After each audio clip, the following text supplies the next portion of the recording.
Hi everyone, for tonight's Nightcap and review, I'm having an adult beverage, and tonight I'll be discussing The Entanglement of Rival Wizard by Sara Raasch. I do have this physical copy, but I did read the version off of KU. Of course, I'm giving my honest opinion. These are the highlights.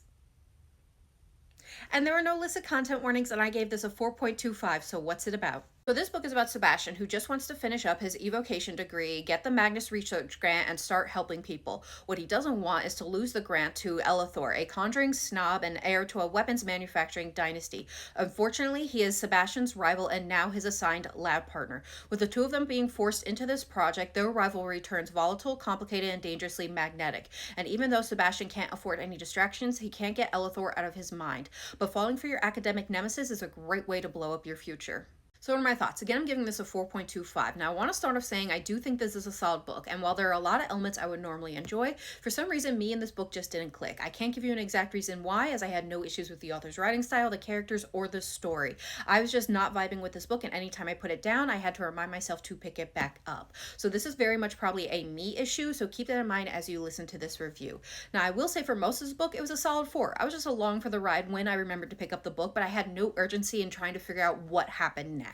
Until that is the last couple chapters. I will say the last couple chapters is when I really locked into the story because things got a little bit more emotional, especially when Sebastian was describing his experience at the summer camp, and that's when I really got in my feels, and that's why I got a small bump up to a 4.25 for me. Now, if you're looking for a rivals to lovers story, I do think this book is the best representation of that trope that I've read in a while. Their rivalry started off as a general animosity and prank war between their two different departments, as well as you have the layer of Sebastian, his justified hatred of Elithor and his family.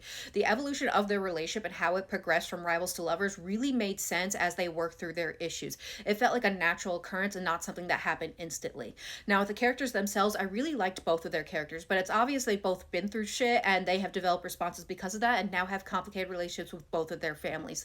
And like Sebastian and his friend Orok, I think is how you pronounce it, their relationship with their parents really angered me because of their parents' responses to when these boys came to them of what was happening to them at this summer camp and how they didn't believe the boys and even accused them of making it up. And that really upset me. Now, I will say I do wish there had been some world building in this book. Going into it, I assumed it was a straight fantasy book inspired, frameworked out of D&D. And I will say, while I am not a D&D player, I am familiar with that as I have a lot of friends who play D&D, so I had that in my wheelhouse. But as I was reading, I saw elements that were from our world, and there was not enough world building for a fantasy world, but there certainly wasn't any explanation as to how D&D and our world were merged into this world. So I do wish there had been a little bit more world building, because I do think the author was relying a little bit too much on people already understanding or having some framework of D&D, and there are going to be readers who aren't familiar with that, and I do think they would be lost with this book. Overall, this is not 100% the book for me, but it was something that was okay, and I can see why so many people would enjoy it. I don't know if I'm going to continue the series, as a character I really enjoyed in this book was Orok, and that is his book, so I'm kind of curious about his book, but I can't 100% say I'm going to read his book. Now, if you'd like to give this book a try, it is currently available. I hope you love it, and I hope everyone has a good night and happy readings.